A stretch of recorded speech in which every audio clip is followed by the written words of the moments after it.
உலக தமிழ் நெஞ்சங்கள் அனைவருக்கும் வணக்கம். இன்னைக்கான இந்த வீடியோவில் கிருஷ்ண ஜெயந்தி அன்று இந்த பொருட்களை வீட்டிற்கு வாங்கி வாருங்கள். வீட்டில் இன்றைக்கும் செல்வம் மழமழவென்று சேர்ந்து கொண்டே இருக்கும். என்னென்ன பொருட்களை அன்னைக்கு நாளுக்கு நம்ம வீட்டுக்கு வாங்கிட்டு வரணும் அப்படின்றத பத்தி பார்க்கலாம்.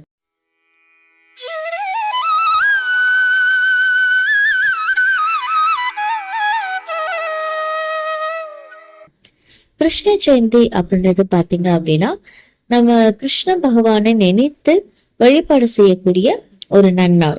இந்த நாள்ல கிருஷ்ண வழிபாடு செய்யறது நமக்கு கிருஷ்ண பகவானுடைய அருளை பரிபூர்ணமாக பெற்றுக் கொடுக்கும் அப்படின்னு சொல்லப்படுது.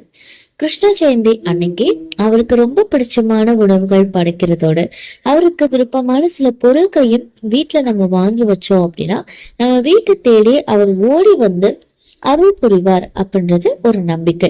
அதோட நம்மளுடைய செல்வ வளமும் பெருகும்.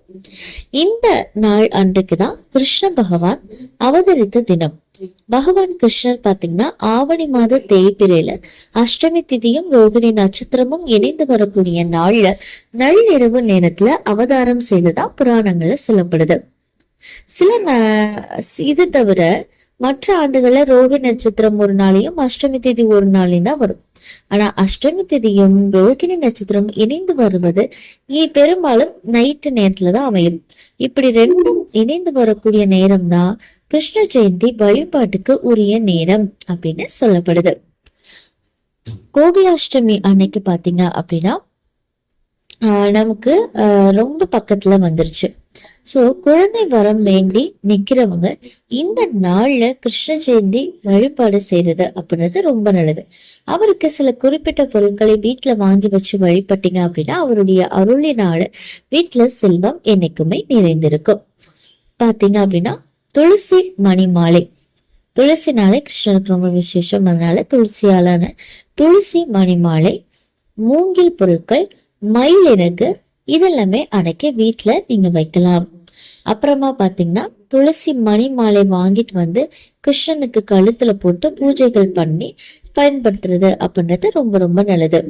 புல்லாங்குழல் அப்படின்றது மூங்கிலால செய்யப்பட்டது. அதனால மூங்கிலால செய்யப்பட்ட பொருட்களை வீட்டுக்கு நீங்க வாங்கிட்டு வரலாம். அதே மாதிரி அரிசி, பச்சரிசி, மளிகை பொருட்கள், அப்புறம் பால், தயிர், நெய் இதெல்லாமே வீட்டுல வாங்கி வச்சு வழிபாடு செய்யலாம். அதே மாதிரி அவருக்கு பிடித்தமான உடைகள் வாங்கி அதை ஏழை குழந்தைகளுக்கு தானமாக கொடுக்கலாம். அப்புறம் சின்ன குழந்தைங்களுக்கு பாத்தீங்கன்னா நோட்டு, புத்தகம், பேனா இதெல்லாமே வாங்கி கொடுக்கலாம்.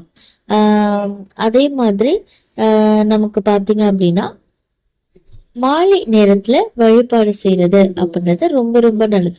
இது எல்லாத்துக்கும் மேலாக அன்னைக்கு பாத்தீங்க அப்படின்னா அவள் இருக்கு இல்லைங்களா, அவளை வாங்கிட்டு வந்து வச்சு நீங்க வழிபட்டீங்க அப்படின்னா ரொம்ப ரொம்ப நல்லது.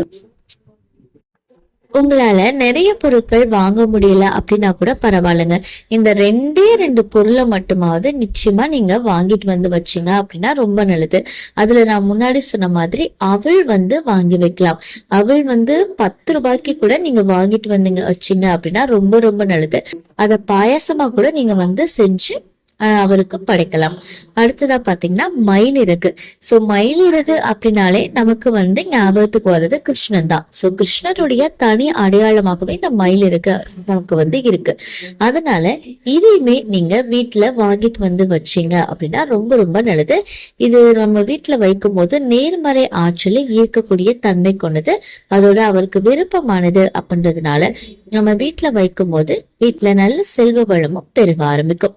இந்த தகவல் உங்களுக்கு பயனுள்ளதாக இருக்கு அப்படின்னா மறக்காம உங்க நண்பர்கள் கூட பகிர்ந்துக்கோங்க.